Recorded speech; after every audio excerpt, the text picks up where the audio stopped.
السلام علیکم ورحمۃ اللہ وبرکاتہ۔ پیارے بچوں، کیسے ہیں آپ؟ امید ہے خیریت سے ہوں گے اور یقیناً آپ پروفٹ کی سٹوریز کو انجوائے کر رہے ہوں گے۔ تو چلیے آج کی کہانی شروع کرتے ہیں۔ ہماری آج کی کہانی کا عنوان ہے قبولیت توبہ۔ انسانوں سے پہلے زمین پر جنات آباد تھے اور انہوں نے کئی ہزار سال تک حکومت کی اور یہ آسمانوں پر بھی آتے جاتے رہتے تھے۔ لیکن جب انہوں نے زمین پر قتل و غارت شروع کر دی تو اللہ تعالیٰ نے فرشتوں کو حکم دیا کہ جنات کو زمین سے دور کر دو تاکہ ان کے فساد سے زمین پاک ہو جائے۔ اللہ تعالیٰ کا حکم جیسے ہی فرشتوں نے سنا تو انہوں نے جنات کو مار مار کر پہاڑوں، جنگلوں اور جزیروں میں پہنچا دیا۔ ابلیس یعنی شیطان بھی جنات ہی میں سے تھا، لیکن یہ بہت عبادت گزار تھا، بہت علم رکھتا تھا اور اپنے علم اور عبادت کی وجہ سے یہ فرشتوں کے ساتھ رہتا تھا۔ جب جنات کو پہاڑوں کی طرف دھکیلا گیا تو اس نے اللہ تعالیٰ سے عرض کی کہ اللہ تعالیٰ، میں اور میری اولاد تو فسادات میں شریک نہیں تھے، اور جب فرشتوں نے بھی اس کی سفارش کی تو اس کو پہاڑوں اور جزیروں کی طرف نہیں دھکیلا گیا اور یہ فرشتوں کے ساتھ ہی رہنے لگ گیا اور پہلے سے بھی زیادہ اللہ تعالیٰ کی عبادت کرنے لگا، اور ساتھ ہی اپنے آپ کو زمین کا مالک بھی سمجھنے لگا، کیونکہ اس کو لگتا تھا کہ اب کوئی اور جن تو باقی نہیں رہا۔ اب ہوا یہ کہ اللہ تعالیٰ نے فرشتوں سے فرمایا کہ میں زمین پر ایک خلیفہ بنانے والا ہوں، یعنی اللہ تعالیٰ نے حضرت آدم علیہ السلام کو پیدا کرنے کا ارادہ فرمایا۔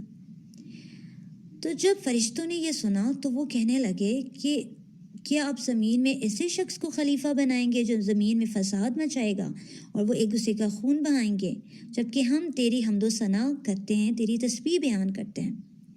اور فرشتوں نے اللہ تعالیٰ کو یہ اس لیے کہا کیونکہ وہ جنوں کو دیکھ چکے تھے کہ کیسے انہوں نے زمین میں فتنہ فساد مچایا، اور ان کو یہ لگ رہا تھا کہ آدم علیہ السلام اور ان کی اولاد بھی ایسا ہی کرے گی۔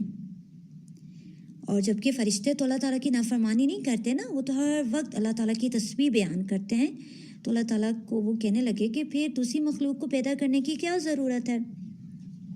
اس پر اللہ تعالیٰ نے فرمایا جو میں جانتا ہوں وہ تم نہیں جانتے، اور تمہارا علم وہاں تک پہنچ ہی نہیں سکتا جو میں جانتا ہوں۔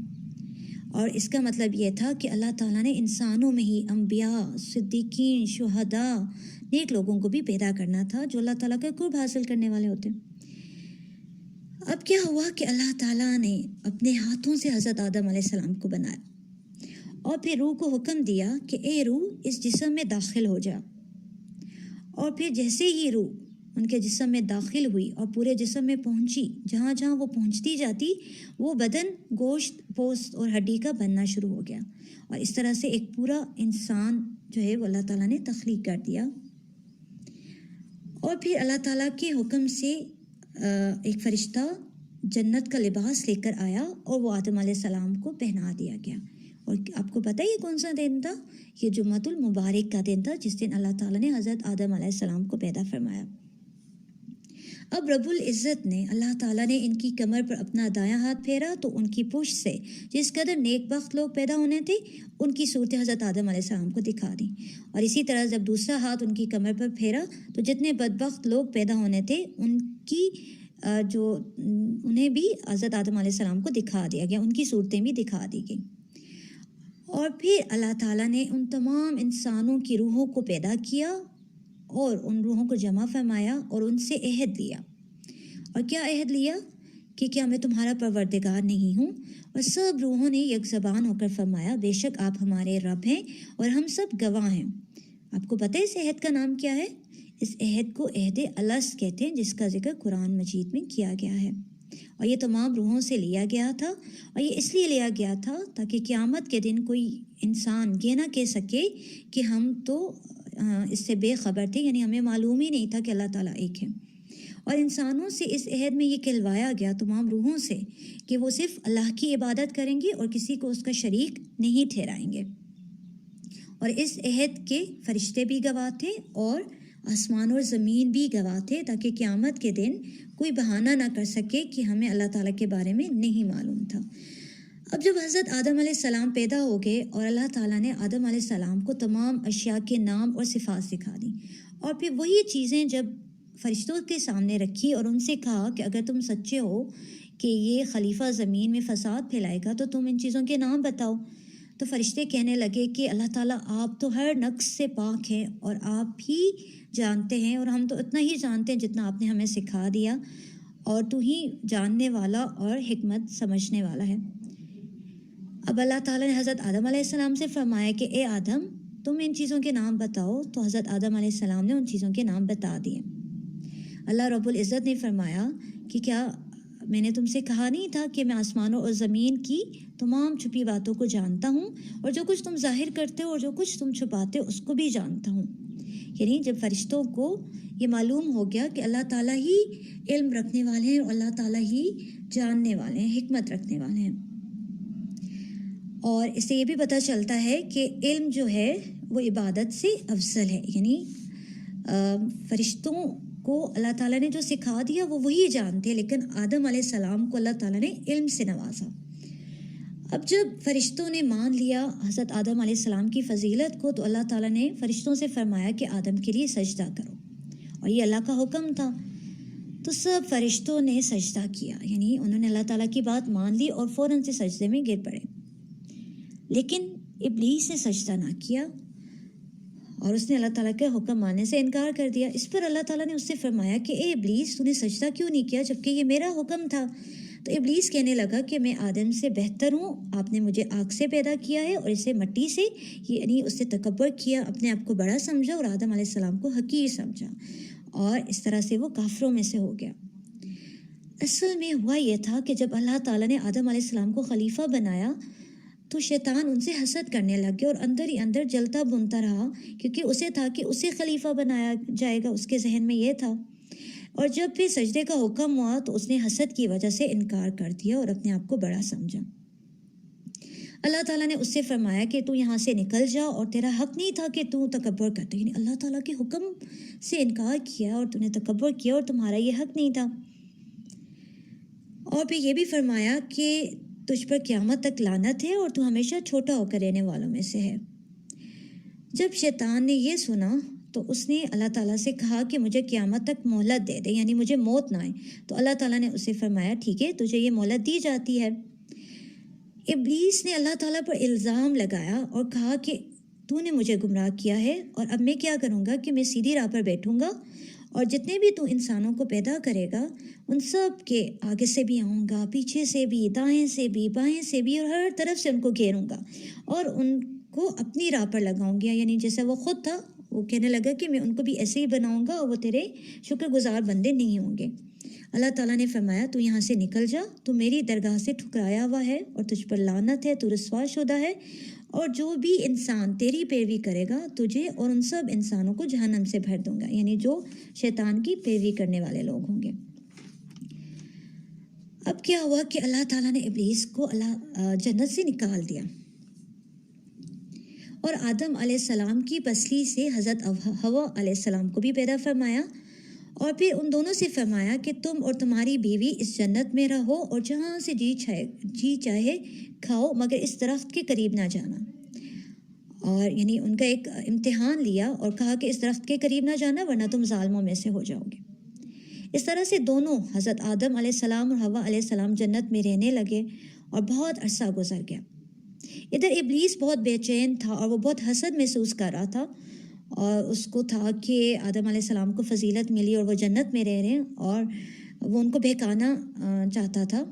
تو وہ ایک دن جنت میں گیا اور ان سے کہنے لگا کہ تمہارے پروردگار نے تمہیں اس درخت سے صرف اس لیے روکا ہے، اس لیے منع کیا کہ تم کہیں فرشتے نہ بن جاؤ یا تم ہمیشہ رہنے والے نہ بن جاؤ۔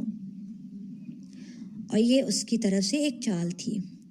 اور پھر اس نے ان دونوں کے سامنے قسم بھی کھائی کہ میں تمہارا دوست ہوں، اور ان کو بہلانا اور پھسلانا شروع کر دیا، اور وہ بار بار آتا تھا اور حضرت آدم علیہ السلام اور حوا علیہ السلام نے اس کی باتوں پر دھیان نہ دیا۔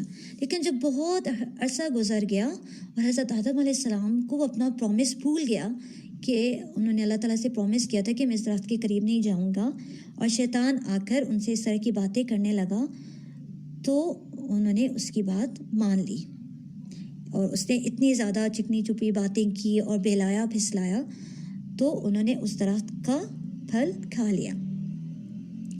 اب کیا ہوا کہ جیسے ہی حضرت آدم علیہ السلام اور حوا علیہ السلام نے اس درخت کا پھل کھایا تو جو جنت کا لباس ان کو دیا گیا تھا وہ ان سے اتر گیا، اور فوراً سے ہی دونوں کو احساس ہو گیا کہ ہم سے تو غلطی ہو گئی، اور وہ جلدی جلدی جنت کے پتے جو تھے ان کو اپنے اوپر لپیٹنے لگ گئے، اپنے آپ کو ڈھانپنے لگ گئے۔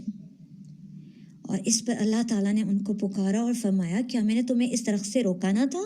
اور یہ نہیں کہا تھا کہ شیطان تمہارا کھلا دشمن ہے اور وہ تمہیں ضرور بہکائے گا؟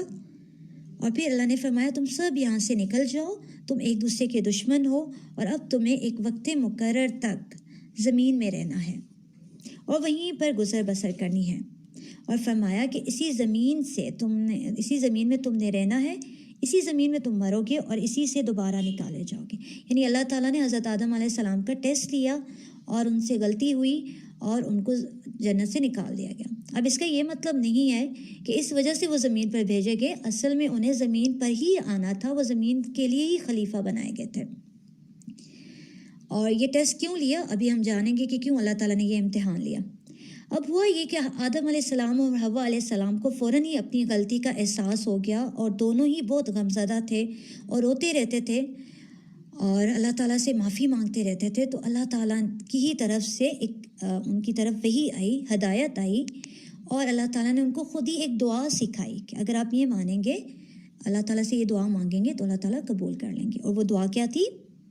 ربنا ظلمنا انفسنا وَإِن لَّمْ تَغْفِرْ لَنَا وَتَرْحَمْنَا لَنَكُونَنَّ مِنَ الْخَاسِرِينَ، کہ اے ہمارے رب، ہم نے اپنے آپ پر ظلم کیا، اور اگر تو نے ہمیں معاف نہ کیا اور ہم پر رحم نہ کیا تو ہم بہت نقصان اٹھانے والوں میں سے ہو جائیں گے۔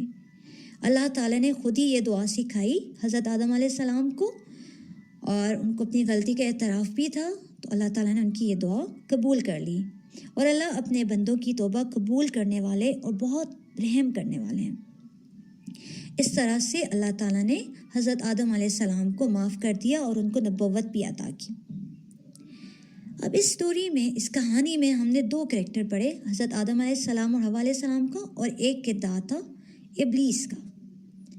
اب ہم تھوڑا سا کمپیریزن کرتے ہیں تاکہ ہم سیکھ سکیں، اس کہانی سے سبق سیکھ سکیں کہ ہم نے کیا کرنا ہے۔ ابلیس نے اللہ تعالیٰ کی نافرمانی کی، جان بوجھ کر کی، اور آدم علیہ السلام سے اللہ تعالیٰ کی نافرمانی غلطی سے ہوئی، بھول کر ہوئی۔ ابلیس نے اللہ تعالیٰ کی نافرمانی کی اور اعتراف کے بجائے اللہ تعالیٰ پر ہی الزام لگا دیا اور کہا کہ آپ نے مجھے بہکایا ہے، جبکہ آدم علیہ السلام نے اپنی غلطی کا اعتراف کیا اور یہ کہا کہ میری غلطی تھی، اور پھر اللہ تعالیٰ سے توبہ بھی کی، اور اللہ تعالیٰ نے ان کو نبوت بھی عطا کر دی اور اللہ تعالیٰ کے مقرب بندے بن گئے۔ جبکہ جو ابلیس تھا اس نے اعتراف نہیں کیا، توبہ نہیں کی، بلکہ تکبر کیا، تو اللہ تعالیٰ کی لعنت کا مستحق ہوا اور اللہ تعالیٰ نے اس سے ناراضگی کا اظہار کیا۔ اب ہم نے کیا کرنا ہے؟ ہم نے حضرت آدم علیہ السلام کے رویے پر عمل کرنا ہے، کیونکہ شیطان تو ہمارا کھلا دشمن ہے اور وہ قیامت تک اسی طرح سے انسانوں کو بہکاتا رہے گا۔ تو آدم علیہ السلام کی کہانی اللہ تعالیٰ نے قرآن میں اس لیے بیان کی تاکہ ہمیں سے یہ سبق ملے کہ ہم سے اگر غلطی ہو جائے تو ہم نے اللہ تعالیٰ سے توبہ کر لینی ہے، اپنی غلطی کا اعتراف کرنا ہے، تکبر نہیں کرنا ابلیس کی طرح، اور بلکہ اللہ سے معافی مانگ کر اچھے عمل کرتے چلے جانا ہے اور شیطان کی باتوں میں نہیں آنا۔ اور کیوں اس طرح سے کرنا ہے؟ کیونکہ اصل ہمارا جو گھر ہے وہ جنت ہے، اور اللہ تعالیٰ نے فرمایا کہ جو شیطان کی باتوں میں نہیں آئے گا اور توبہ کرے گا اور اللہ تعالیٰ کی بات مانے گا تو اللہ تعالیٰ اس کو اس کے اصل گھر یعنی جنت میں جگہ دیں گے۔ تو ہم نے بھی اچھے عمل کرتے چلے جانا ہے تاکہ جنت پا سکیں، اور اللہ تعالیٰ سے دعا ہے کہ اللہ تعالیٰ ہمیں توبہ کرنے والا بنائے اور اللہ تعالیٰ ہماری توبہ قبول بھی فرمائے اور اللہ تعالیٰ ہم سب کو جنت الفردوس میں جگہ دیں۔ سبحانک اللہم و بحمدک اشہد ان لا الہ الا انت استغفرک و اتوب الیک۔ السلام علیکم ورحمۃ اللہ۔